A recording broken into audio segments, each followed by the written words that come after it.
అన్న అన్న అన్న మరి నేనేంటి అన్నాడు. ఇప్పుడేంటి ఇప్పుడు శ్రీను లేకుండా మీరు ఇంటర్వ్యూ చేయను అన్నారంటే నేనా బ్రహ్మాజీ ఉన్నాడు శివాజీ అంటే శ్రీను కావాలి ఏంటిది నేను స్పెషల్ అన్నాను అది చిన్న ల్యాక్ కావాలంట ఇంటర్వ్యూలో, అందుకోసం అని పిలిచారన్న. ఆహా. విన్నాను నిజంగా విన్నారా? కంపల్సరీ ఆయన ఉంటే ఆయన డేట్ నేనైతే తీసుకుంటే వినలేదు, ఆయన లేడు నేను వినలేదు అన్నయ్య. నేను విన్నా. ఎందుకంటే గెటప్ శ్రీను లేకుండా నేను అదిగో సినిమా అవ్వలేకపోతున్నాను. యాక్చువల్లీ మన సినిమా చేయనన్నారు. నెక్స్ట్ సినిమా కూడా గెటప్ సీన్ కావాలి, కమింగ్ 10 సినిమాస్ సైన్ చేపిస్తున్నారన్న. పెన్ను పేపర్ కూడా వచ్చింది దగ్గర. నేను మొన్న ఫ్రీ చేస్తారని అడిగా. శ్రీను గారు లేరండి అంటే శివాజీ గారు బ్రహ్మాజీ గారు ఉన్నారు అన్నారు. శ్రీను గారు లేరండి, ఆయన అంటే ఆయన యాంకర్ అండి దీనికి. ఆయన షూటింగ్ చేసుకుంటున్నాడు. సెంటర్ లో ఆయనే కూర్చున్నారు కదా. యాంకర్ అన్న ప్లీజ్ కాసేపు సీను మీరు వదలరు కాబట్టి, యాంకర్ కాబట్టి ఒక్కసారి వదిలేండి నన్ను ప్లీజ్. గెటప్ సీను నుంచి యాంకర్ సీనుగా మారారు ఇవాళ. ఇప్పుడు గెటప్ ఇది కూడా గెటప్, ఇదో getup, anchor getup. Anchor getup. మొత్తానికి మన ఇంటర్వ్యూ గురించి అంటే మరీ ఫార్మల్గా కాకుండా కొంచెం ఇష్టానుసారంగా మాట్లాడుకుందామని. సెట్లో ఎలా మాట్లాడుకుంటాను కొంచెం టోన్ మార్చేస్తే బాగుంటుంది, లేకపోతే వచ్చి కొడతాను. ఏదన్నా పెద్ద యాంకర్ లా ఫీల్ అయిపోయి ఇలా కూర్చొని మామూలు సీనులా మాట్లాడి యాంకర్ అంటేనే ఇలా కూర్చుంటారా ఇలా చెప్పండి. సీనులా మాట్లాడితే పని అవద్దు చెప్తున్నా నా దగ్గర. కాదన్న ఫార్మల్గా మాట్లాడుకుందాం అన్న బేసికల్. నేను నమ్మరు అది. సరే తిన్నాం. సరే ఇక్కడ క్వశ్చన్ వచ్చేస్తుంది సార్, మీరు చెప్పండి. గారు చెప్పండి సార్. వచ్చారు భాగ్యశ్రీ గారు వచ్చారు. అయ్యో సార్ என்னங்க எப்படி இருக்கீங்க? சூப்பர். తమిళ మాట్లాడుతున్నా ఆవిడ என்னங்க అంటుంది బాబు. బేసికల్ ఏంటంటే తప్పదు అంటే వీక్లీ ఒక్కొక్క స్టేట్ లో ఉంటారు, ఒక్కొక్క సినిమా మారుతూ ఉంటాయి. తమిళ అంటారు, మలయాళం అంటారు, అంటారు. నెక్స్ట్ చెప్పండి సీను గారు. He's our anchor for today. Hi sir, ఎలా ఉన్నారు? బాగున్నారు, సూపర్ అండి. తెలుగు చూసారా ఎంత ఫాస్ట్గా నేర్చుకుంటున్నారు. ఈరోజు మొత్తం నేను మీ లాంగ్వేజ్లో ఇంటర్వ్యూ చేయబోతాను. మీకు మీ లాంగ్వేజ్ ఎవరో తెలియదు, అందుకని తెలుగులో చేస్తానండి. ఏ language? Marathi. He knows your mother Marathi. Marathi నాకు తెలుసండి. తెలుసా? లాంగ్వేజ్ తెలుసండి, మాట్లాడటం రాదు. మాట్లాడరు. సౌండ్ తెలుసు అంతే. సారీ ఒకటే సారీ, నేను నా బల్బే లేట్. నేనే లేట్. సో ఆయన ఎల్లీగా క్యాచ్ చేశాను. అన్న వెల్కమ్ అన్న. Thank you Seenu. లేదంటే వైర్లని పెట్టేది. వెల్కమ్ అంత. సో లెనిన్ జూలై 10th రాబోతుంది. ఎస్. సో దీంట్లో చూస్తే కనుక టీజర్లో చూసినట్టు మీ దీంట్లో టోటల్ మేకోవర్ అంతా చాలా కొత్తగా ఉంది. సో దీంట్లో మీకు బాగా గెటప్ మార్చాను. గెటప్ మార్చారు.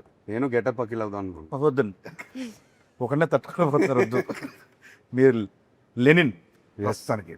సో ఈ సినిమాకి మీకు బాగా కష్టం అనిపించింది ఏంటి? అంటే రాయలసీమ తాలూకు స్లాంగా, లేకపోతే ఈ లుక్కా, లేకపోతే సెట్లో గెటప్ సినిమా?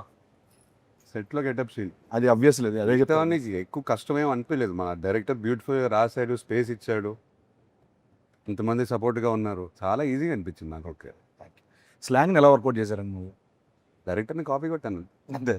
ఒకసారి మనం రామాపురంకి వెళ్ళాము. తన ఇంట్లో ఒక 10 మంది కూర్చున్నాం, మనం భోజనం చేస్తుంటే అందరినీ గమనించాను. ఆయన కూడా బాగా మాట్లాడతారు స్లాంగ్. సో ఇట్లా ఫాలో అవుతూ పోయాను. సూపర్. ఎక్కువ ఆలోచించకుండా డైరెక్టర్తో క్యాజువల్ కాన్వర్జేషన్స్లో ఆయన ఫాదర్తో మాట్లాడే కాన్వర్జేషన్స్ అన్ని నాకు రికార్డింగ్ పెట్టేవారు ఫోన్ మీద. సూపర్ అండి. సో వింటూ అలా. సో ఈ గ్రౌండ్ వర్క్ తాలూకు రిజల్ట్ జూలై 10th థియేటర్లో మీరు అందరూ చూడబోతున్నారు. సో ఆ పాత్ర యొక్క ఇది. సో నెక్స్ట్ భాగ్యశ్రీ గారు. సో మన ప్రమోషన్లో అలాగే ఈ సినిమాలో మీరు ఒక డైలాగ్ బాగా వెళ్తాను బయట. ఏంటి? ఎన్టీఆర్ గారి డైలాగ్. అవును, చెప్పేసింది మొన్న ఫుల్ పేజ్ డైలాగ్. సో మీరు ఓన్లీ డైలాగ్ కాపీ అంటే కంఠస్థ పట్టారా, లేకపోతే బైహెడ్ చేశారా, లేకపోతే మీనింగ్ తెలుసా మీకు? నాకు కొంచెం తెలుసు. మీనింగ్ తెలుసా? తెలుసుకున్నారు. ఓకే, 2 లైన్లు చెప్పండి. ఓన్లీ మొత్తం అడగను, 2 లైన్లు చెప్పండి. ఓన్లీ 2 లైన్లు మామూలుగా చెప్పండి అంతే. ఏమంటివి జాతి నీతో మనసు తెలియదంటువా? ఎంత మాట. ఇది క్షేత్ర పరీక్ష గాని క్షత్రియ పరీక్ష కాదే. కాదు ఇది కూలి పరీక్ష. నిజంగా నాకైతే కాదు కాకూడదు. అక్కడ సీట్ల నుంచి ఆయన లేపితే చాలా బాగుంటుంది అని ఫీల్. బోరు పట్టిస్తున్నాను కానీ బోరు పడదు. నిజంగా రానా పక్కన ఈ మధ్యన చార్టెడ్ ఫ్లైట్లు తిరిగిన దగ్గర నుంచి యాటిట్యూడ్ మారిపోయింది. ఫోన్లో నన్ను పక్కన చిన్న ఆర్టిస్ట్ కూడా ఎందుకన్నా చిన్న ఆర్టిస్ట్ నువ్వు లేకుండా ఆయన ఇంటర్వ్యూ చేయనంటుంటే ఏమనంటే చార్టెడ్ ఫ్లైట్కి వెళ్తారన్నా. నేను ఎక్కింది 2 సార్లు, ఆయన 4 సార్లు ఎక్కుతారు. విత్ మెగాస్టార్ చార్టెడ్ ఈయన ఫ్లైట్ లో ఈ గాన్ 2 times. ఓకే అన్న, నెక్స్ట్ శివాజీ అన్న దగ్గరికి వస్తున్నాను. అన్న, దీంట్లో మీ క్యారెక్టర్ ఎలా ఉండబోతుంది చెప్పొచ్చా? మామూలుగా క్యారెక్టర్ గురించి ఏమైనా రాసేవారు? అంటే Lenin is all about its emotional ride. Lenin himself ఒక ఎమోషనల్ రైడ్ అనమాట ఈ సినిమా. దాంట్లో మేమందరం కూడా అంటే లైక్ ఎస్పెషల్లీ నా రైడ్ అయితే తనతోని నాకు చాలా బాగా అనిపించింది సినిమాలో. చాలా బరువైన పాత్ర లెనిన్ది, అంత ఈజీ కాదు దాన్ని మోయటం అనేది. ఎందుకంటే తనకున్న సర్కమ్స్టాన్సెస్లో భారతి ఒకటి, ఈశ్వరీరావు గారు పెద్దమ్మ, అన్నయ్య, అలాగే చిన్నాయన, ఇట్లా రకరకాల ఎమోషన్స్తో తను బ్యాలెన్స్ చేయటం అనేది నిజంగా ఛాలెంజింగ్. ఒక చెప్పలేని ఒక ఎమోషన్ ఉంది నాకు. ప్రతి ఒక్కళ్ళు ఈ సినిమాకి పనిచేసిన ప్రతి ఒక్కళ్ళు కూడా లెనిన్ ఒక బ్లాక్ బస్టర్ అనే ఫీలింగ్తో డెఫినెట్గా అవుతున్నాం మొదలుపెట్టి ఈ మేకప్ వేసుకొని ఎంటర్ అయ్యారు ఈ సినిమాలోకి. అందరూ సినిమాని నమ్మి చాలా కష్టపడ్డాం అందరూ ప్రతి సినిమాకి పనిచేస్తాం. బట్ ఈ సినిమాకి ఒక ఎమోషనల్ టచ్ ఉంది మనందరం. నందు రైటింగ్లో తన సీన్స్లో కూడా క్యారెక్టర్స్కి ఆ స్పేస్ ఉంది. Everybody had there space. సినిమాని లిఫ్ట్ చేయడానికి అందరికి అవకాశం దొరికింది. చాలా అండి. That was the beauty.